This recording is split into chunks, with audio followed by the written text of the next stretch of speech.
everyone, welcome to lesson 2 of YCT standard course. Today we are learning how to introduce yourself. 你叫什么名字?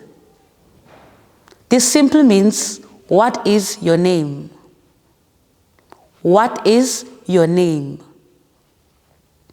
你 means you.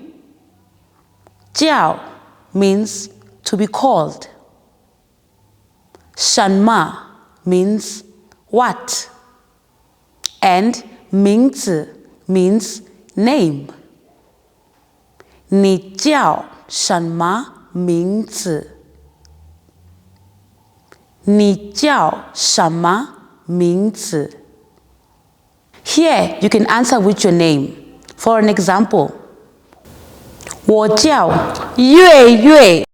This simply means my name is 月月. Or 我叫 Simangele. This simply means my name is Simangele. 我叫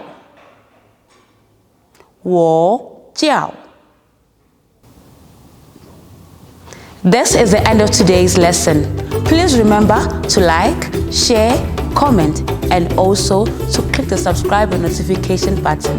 Hope to see you next time. Goodbye.